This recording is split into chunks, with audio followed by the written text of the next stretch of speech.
A graça e a paz do nosso Senhor Jesus Cristo, seja muito bem-vindo, seja muito bem-vinda ao nosso canal da Igreja Presbiteriana Independente de Araraquara e da Igreja Presbiteriana Independente em São Carlos.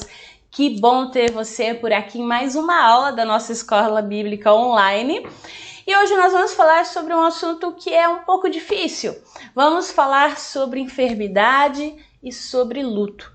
Como tratar, essas questões a partir de uma perspectiva bíblica? Eu convido você a orar comigo nessa hora. Pai de amor, Deus eterno, nós pedimos que o Senhor seja conosco, nos dê a iluminação do Teu Santo Espírito, para que todo o conteúdo que aqui nós vamos abordar, que o Senhor opere no nosso coração e que possamos dia a dia estarmos capacitados para enfrentar os conflitos dessa vida, com a Tua graça e com o Teu amor como respaldo. Nós agradecemos, nós bendizemos e Te adoramos em nome de Cristo Jesus. Amém. Então, entre os conflitos da vida, existem então aí dois assuntos que nós temos um pouco de dificuldade em aceitar. O primeiro compreende as nossas enfermidades, as doenças físicas mesmo, Nós lutamos tanto quanto a gente pode para aliviar a dor. Vivemos aí o advento de analgésicos, de medicações que têm esse potencial. E a gente sabe hoje, é fato, que pesquisas na área da saúde são incansáveis para esse fim, para evitar a dor. E outro evento muito difícil para nós é a morte. A morte não é algo natural para nós, Nós não fomos criados para morrer de fato. Infelizmente, não é à toa que a Bíblia afirma que o último inimigo a ser vencido para a raça humana é a morte física, conforme está lá em 1 Coríntios 15, de 54 a 56, que diz: então, quando o nosso corpo mortal tiver sido transformado em corpo imortal, se cumprirá a passagem das Escrituras que diz: ó morte, foi engolida na vitória. A morte foi engolida na vitória. Ó morte, onde está a sua vitória? Ó morte, onde está o seu aguilhão? Existe para nós uma dificuldade em enfrentar essa realidade a respeito das pessoas que nós gostamos, que nós amamos e também em relação a nós mesmos. Já que a morte não é algo natural e ela deu entrada no mundo por causa do pecado, e o pecado que corrompe o nosso corpo físico, que corrompe os nossos relacionamentos e que gera a morte, consequentemente, no meio desse caminho aí a gente tem a enfermidade. Então, como aceitar, Isso é possível, então, aceitar a morte das pessoas que nós gostamos? E nós precisamos considerar que essa lição aqui, ela não deve ser apenas um incentivo para nós estudarmos com maior profundidade esse tema, Mas um incentivo para a gente reconhecer que a igreja tem realizado um trabalho bem limitado em cada um desses assuntos e que a gente pode identificar situações e ocasiões para nós podermos crescermos no que diz respeito a esse tipo de assistência como povo de Deus, como membros da família de Cristo e como corpo, como igreja. A Bíblia, ela exemplifica para nós com clareza como nós, crentes, lidamos com a morte e com enfermidades, ou como nós deveríamos lidar, essa é a verdade. Cristo, no seu ministério, ele tratou isso com muita seriedade. Tanto que o enfermo, como o enlutado, foi tratado de uma forma muito especial por Jesus. Nós esperamos que as enfermidades elas possam ser tratadas e os doentes curados, mas o fato é que nem sempre isso acontece.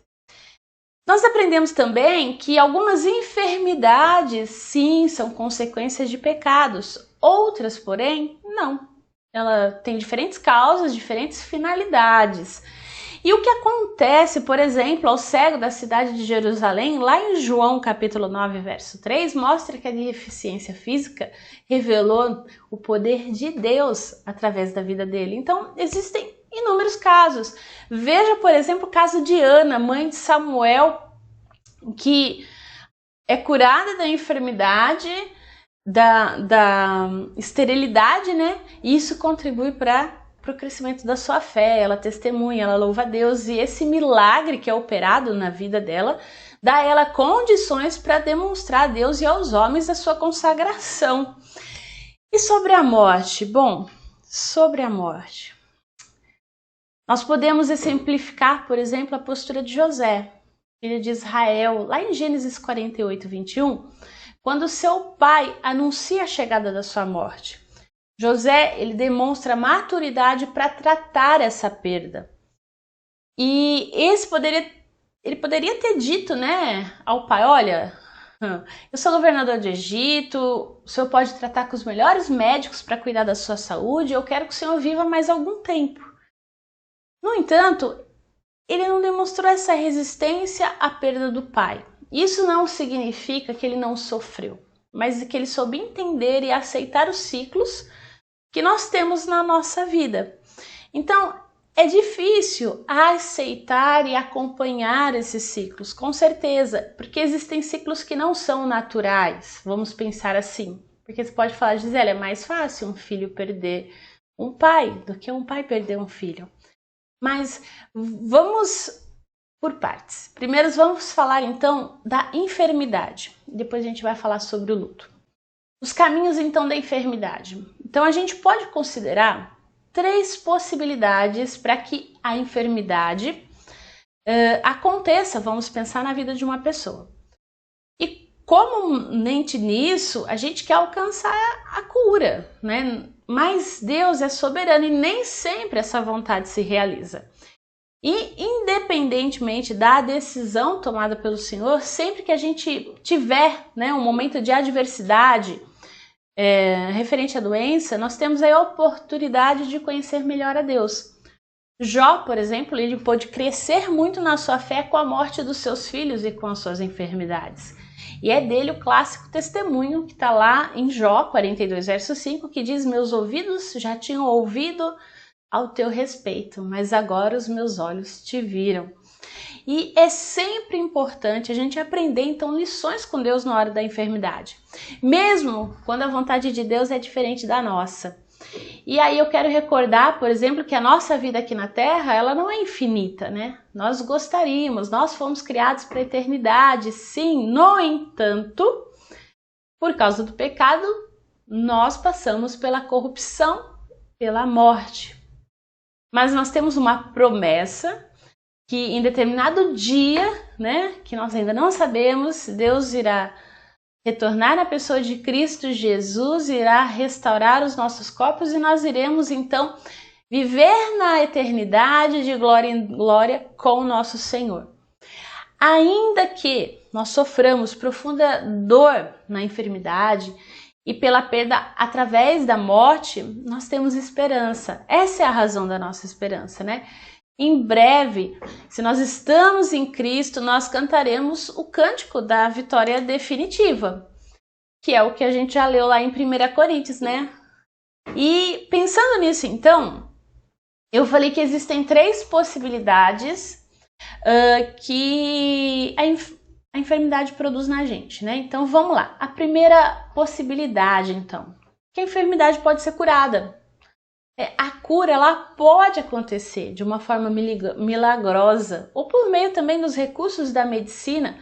Uma pessoa pode ser vítima, por exemplo, de um câncer e estar desenganada pelos médicos. E Deus restaurar totalmente a sua saúde através de uma administração de um medicamento, da realização de uma cirurgia ou de uma oração.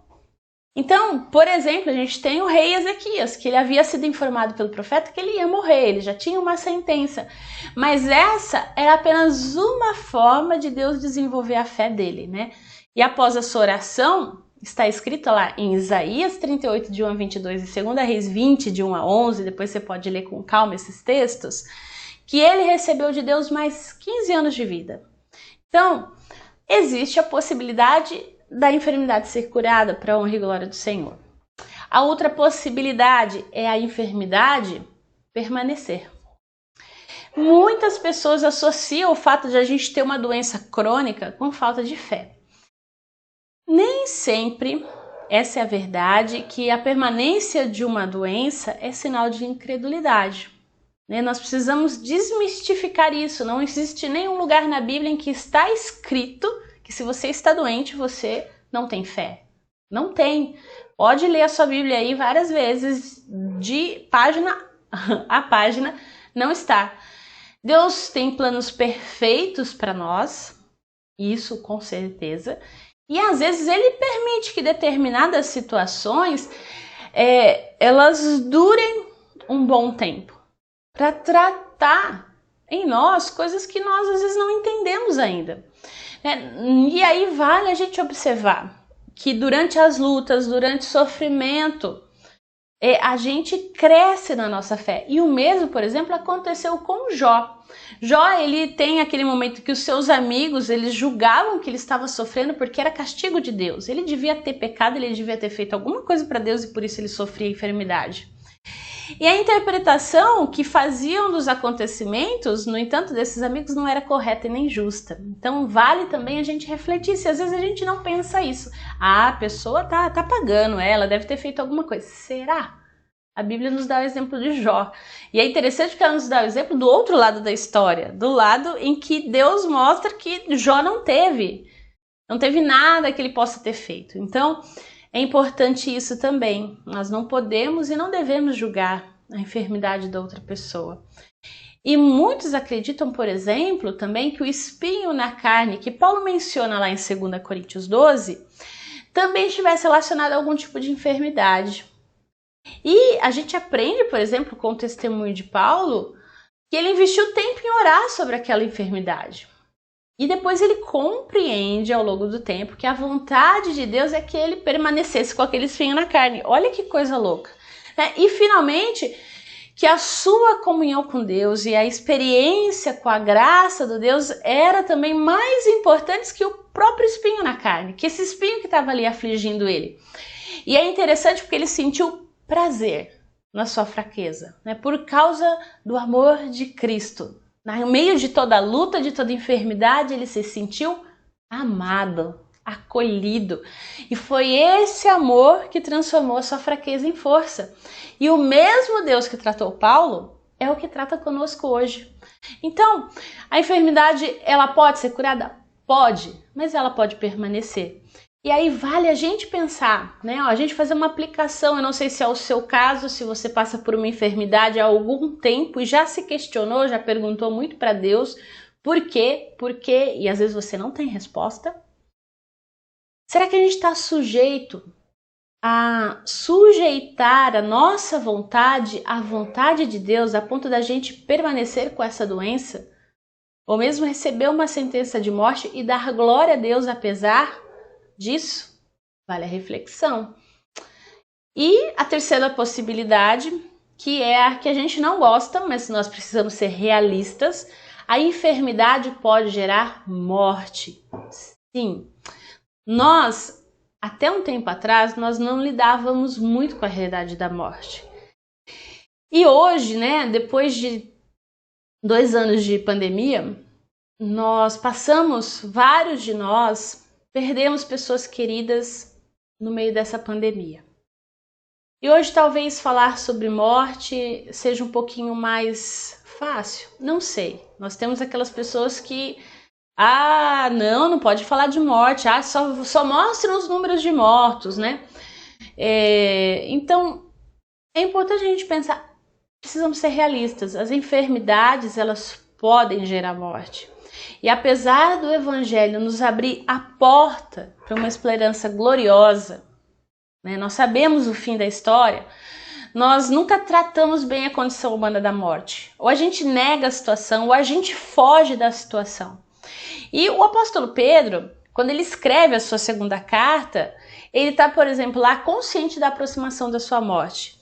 E apesar da morte dele não ter sido fruto de uma enfermidade, conforme a tradição nos conta, ele foi crucificado, vale a gente considerar que ele aprendeu a lidar com a proximidade da morte.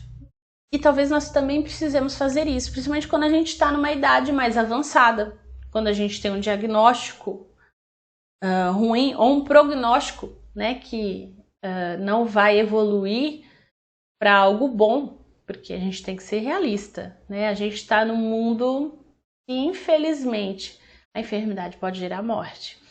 Pedro ensina pra gente lá que nós devemos nos preparar para esse evento. ou aceitarmos a perda de alguém que a gente ama. É doloroso? É difícil? Sim, nós não estamos falando aqui de negar a dor, de negar o acontecimento, de viver o processo do luto, das várias fases que o luto tem. Inclusive, talvez quando for necessário enfrentar a morte por meio de muito sofrimento, porque é difícil. Porque Pedro, ele podia falar com naturalidade sobre esse assunto. Por quê? Por causa da sua intimidade com Cristo. E quando a gente olha, por exemplo, eu coloquei aí para você as últimas estatísticas, né, dos últimos 6 meses dos dados de morte de Covid. E a gente tem aí, por exemplo, um dos picos, né, que foi o mês passado, dia 9 de fevereiro, com 1.303 mortes. São vidas, são pessoas, são famílias, não são apenas números. E nós precisamos lembrar sempre disso. Quando a gente olha para a palavra, a gente vê como é necessário nós termos intimidade com Cristo. Para quê? Para chorar com os que choram no momento da perda, da dor. Paulo fala ainda de uma forma mais profunda sobre a sua experiência com a morte, né? Ele demonstra que a partir e por estar com Cristo era algo excelente, lá em Filipenses 1:23. Né? O morrer era lucro, ele dizia. Mas, no entanto, ele sabia que naquele momento não era a hora. Então, esses testemunhos de Pedro, de Paulo e de tantas pessoas que ao longo da caminhada nós também vimos, eles devem abrir o nosso entendimento para que nós nos preparemos e que a gente aceite com mais resignação quando a vontade de Deus não for a cura de uma enfermidade. A cura no sentido físico da pessoa está bem, mas quando a cura representar a morte, porque muitas vezes é um descanso e não é fácil a gente aceitar isso. Nós temos uma relutância muito forte, porque nós nos apegamos, nós queremos as pessoas conosco. E isso não é errado, né? Porque a gente quer que as pessoas fiquem vivas, que elas fiquem bem. Mas, no entanto, a gente tem que ser realista, né? Eu chamo aqui a ideia de ser realista. Por quê? Porque muitas vezes nós vivemos uma fé baseada em coisas irreais. Nós não lemos a Bíblia como nós deveríamos ler e nós vivemos assim uma fé fantasiosa, uma fé que só tem vitória, né? Que é só prosperidade, é só bênção. E nem sempre. Às vezes o vivenciar a nossa fé vai nos levar por caminhos estreitos, pelo vale da sombra da morte. E a Bíblia diz que aquele que está com Deus não tem medo, porque o perfeito amor lança fora, né, todo medo. Então nós vamos enfrentar a dor, nós vamos enfrentar a dificuldade, nós vamos passar pela enfermidade. Então lembrando que as possibilidades, então, aí os caminhos da enfermidade, ela pode ser curada, ela pode permanecer e ela pode gerar a morte, infelizmente. E quando a morte acontece? Como a gente pode lidar, então, com a assistência a essa pessoa, a família do enlutada, ou até mesmo ao enfermo, porque às vezes vão pensar naquele que permanece, né? Como tratar isso. É importante a gente entender que a igreja ocupa um papel fundamental no apoio às pessoas enfermas e enlutadas e também aos seus familiares. E aí, esse apoio pode compreender visitas, assistência diaconal, no sentido... E aí eu quero abrir aqui o leque da diaconia, porque muitas vezes nós entendemos a diaconia como apenas fazer uma assistência com uma cesta básica. Mas não, eventualmente é levar essa pessoa para fazer um exame, eventualmente é ajudá-la na documentação para receber um benefício, eventualmente é indo lá na casa dela e limpando a casa para a pessoa. Ou, eventualmente, também, sim, levando o alimento, né? A cesta básica, como a gente conhece. Existem várias formas de desempenhar a diaconia. E é importante a gente ter isso em vista. Quando a gente pensar na visita, no apoio, na assistência, no cuidado, né, com a pessoa enferma e também com os familiares enlutados daquele que morreu. Então, esse é um momento para a gente demonstrar cordialidade, empatia, compaixão, e não a gente fazer pouco caso. né? Ouvir com atenção e compreender as necessidades. E eu vou te falar uma coisa, né? Às vezes, principalmente no caso do luto, a pessoa vai repetir a história várias vezes. E a empatia talvez seja a gente ouvi-la várias vezes. Porque ela está colocando na mente dela em ordem tudo aquilo que aconteceu, o processo do luto, as várias etapas até a morte. Ela precisa compreender e entender aquilo que aconteceu com a pessoa que ela ama, e até para que isso opere cura no seu coração. Então, muitas vezes, o serviço diaconal compreende ouvir a mesma história 20 mil vezes. Sim, e tem gente que não tem paciência, e a gente entende, né? Então, acaba ficando assim só um trabalho pastoral, porque é exaustivo, mas qualquer um pode desempenhar esse papel.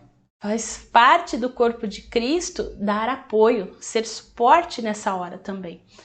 E é também um tempo para nós darmos encorajamento.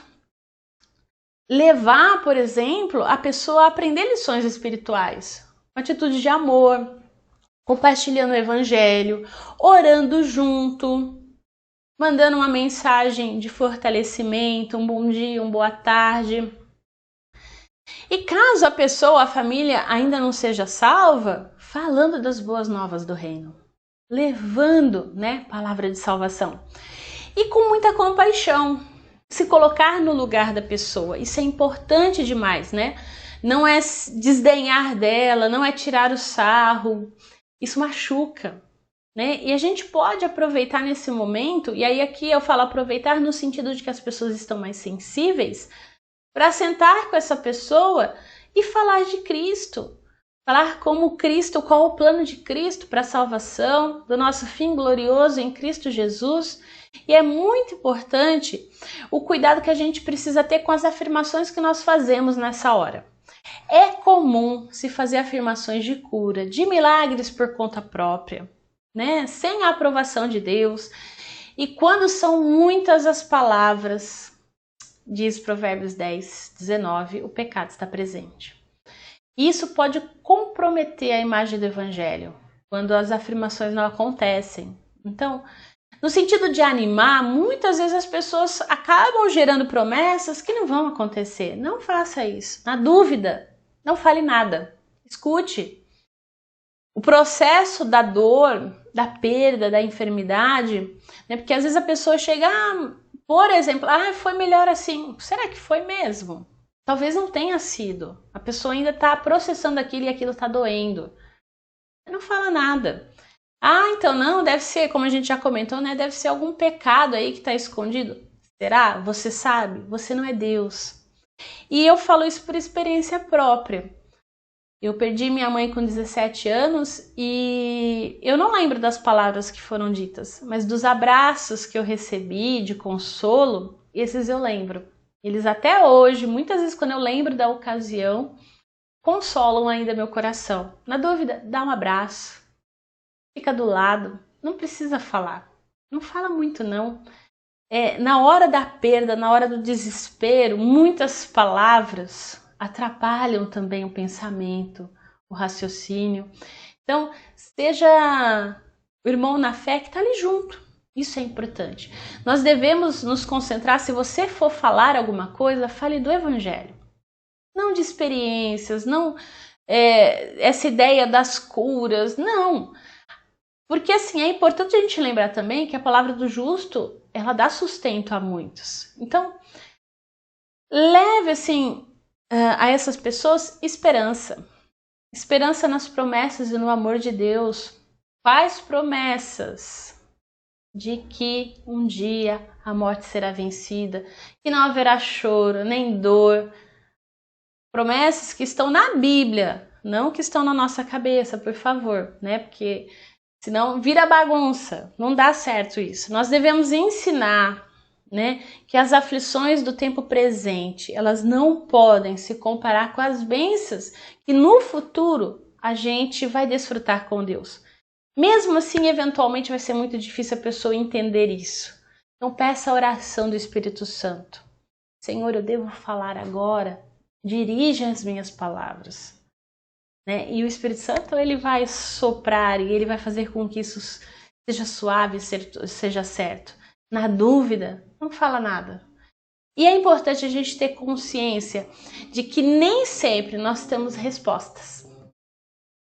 Sim, nem sempre nós temos respostas para os problemas que a pessoa está enfrentando, né? Então, mas às vezes a gente quer mostrar o nosso amor, a gente quer mostrar a nossa solidariedade. Então, que a gente possa fazer isso indo ao hospital, fazendo uma visita para alguém que perdeu uma pessoa querida, né? É necessário que a gente entenda que existe uma diferença de pessoa para pessoa, tá? E no tempo da recuperação do luto, como eu falei, o luto é um processo e ele compreende várias etapas, né? Eu não vou tratar especificamente aqui sobre ele nessa aula, mas talvez a pessoa precise de um aporte psicológico. Algumas pessoas a longo prazo precisam de medicação, né? Porque às vezes a situação em que se deu o fato gerou ansiedade, gerou medo, gerou dúvida, trouxe culpa, arrependimento, tantas coisas, né? Então, o fato de uma pessoa querida morrer muda totalmente a vida da pessoa, né? Então, é importante a gente respeitar o tempo. Por mais que a gente possa estar vendo aquela pessoa, por exemplo, cansada, às vezes ela cuida de uma pessoa enferma, que está enferma há muito tempo, e a gente sabe que aquela pessoa está cansada. E às vezes a gente percebe e pode, assim, achar que, olha, a pessoa vai descansar e querer expressar isso e às vezes pegar mal, às vezes a pessoa ficar mais triste ainda do que ela tá, né? Então, para alguns pode ser um momento, dentro de um tempo a pessoa está recuperada, mas para outras pessoas vai gerar sequelas até o fim da vida delas. Então a gente não sabe como é de pessoa para pessoa. Então nesses casos, a participação da igreja faz diferença, dando suporte, dando apoio, chorando junto. E por fim, vamos pensar aqui que o evangelho ele tem poder para curar. No seu ministério, Jesus ele deu tanta importância à assistência aos enfermos que praticamente, se você olhar, 1/5 do evangelho é dedicado ao tema da cura. Por isso que a gente sofre assim, a tentação de ficar profetizando curas, enfim, porque Jesus também delegou aos seus discípulos essa responsabilidade. Então é importante a gente acreditar sim que Deus tem poder para curar. Ele é Deus do impossível. Mesmo doenças que do ponto de vista da medicina ainda não têm solução. Ele é capaz de fazer milagres. Eu mostrei aí a estatística dos mortos da pandemia e de quantas histórias nós conhecemos de pessoas que os médicos já tinham desenganados totalmente, que estavam lá na UTI, estavam desenganados. E a igreja estava o quê? Orando firme e forte pela vida daquela pessoa. E hoje elas estão aí bem ativas, vivendo a vida. Então, pode acontecer um milagre. Isso é maravilhoso, né? Entendamos, é importantíssimo, que enquanto existe a vida, é possível Deus ser engrandecido com o milagre. Então aqui eu não estou falando que, olha, não há milagre. A gente está aqui refutando a ideia de sair profetizando à toa, de não estar realmente revestido com o Espírito Santo e ficar dando profetada. A gente sabe, eu sei que os irmãos entendem o que eu estou falando. Mas nós cremos que Deus pode fazer milagre, não é que nós não cremos, viu? Então nós tenhamos em mente, então, Deus é soberano e as suas decisões prevalecem. É como está lá em Romanos 11:36, pois todas as coisas vêm dele, existem por meio dele e são para ele. A ele toda a glória para sempre. Amém. O fato de Deus não realizar o que a gente pede não o diminui em coisa alguma. Então, para nós concluirmos a nossa aula de hoje, é importante a gente entender que Deus nos trata de forma individual. O fato de uma pessoa ter sido curada não significa que ele fará o mesmo com a gente. E nem que ele nos ama mais ou menos do que aquela pessoa. Nem ainda que a gente tenha mais ou menos fé. É importante a gente pensar nisso, né? A vida espiritual não é matemática, não é 1 mais 1 igual a 2. Deus trata com cada um de forma pessoal. Ele é Deus, fazendo ou não fazendo, Ele é o Todo-Poderoso e Soberano, Ele é a fonte da vida. E cabe a nós, como igreja, a mim, a você, aprender a assistir os necessitados. Aqueles que estão passando pela enfermidade, aqueles familiares que estão passando pelo processo do luto, nunca fazer como os amigos de Jó fizeram, né? Após a primeira semana na companhia dele. Até a primeira semana estava ótimo, todos eles em silêncio, estavam lá chorando com Jó sentado, mas na hora da palavra de conforto, o negócio deu ruim. Que a gente possa pedir para Deus sabedoria, entendimento, para que as nossas palavras sejam realmente confortantes, que as nossas palavras sejam carinhosas, que as nossas palavras sejam de compreensão, de cuidado, de amor, que as nossas palavras reflitam o Deus ao qual a gente serve. Que nós possamos realmente pedir a Deus essa capacidade. Que Deus nos fortaleça e que Deus te fortaleça e te abençoe. Se você estiver passando por uma enfermidade ou se você estiver passando pelo processo de luto, eu gostaria de orar mais uma vez por você. Senhor Deus, Pai querido, nós te louvamos, nós te bendizemos e te adoramos. Pai, sabemos que o Senhor é Deus, não há outro semelhante a Ti. Pai, eu te peço nessa hora por aqueles que estão participando conosco dessa escola bíblica que têm enfrentado enfermidade, Pai. O Senhor é o Deus de milagre, nós cremos. Por isso nós pedimos, Pai, cura. Vem com restauração. Coloque em ordem, Pai, em nome de Jesus, cada célula do corpo desses irmãos e irmãs que enfrentam dificuldades, ó Pai. Vem com cura, vem com restauração. Também te pedimos, ó Pai, que se assim não for, que o Senhor fortaleça o coração, que eles possam estar resignados, firmes e no alvo, que é Cristo Jesus. E também pedimos, Senhor, pelas famílias que têm passado e têm enfrentado o luto. Consola, fortalece, cura, Senhor, cada um desses nossos irmãos queridos. É em nome de Jesus que nós oramos nessa hora. Amém. Amém. Se você gostou desse conteúdo, se ele é relevante para você, compartilha, manda aí para a família, manda para os seus queridos, para os seus amigos de trabalho. Vamos fazer multiplicar. Que Deus abençoe o seu domingo e até mais à noite no culto, em nome de Jesus.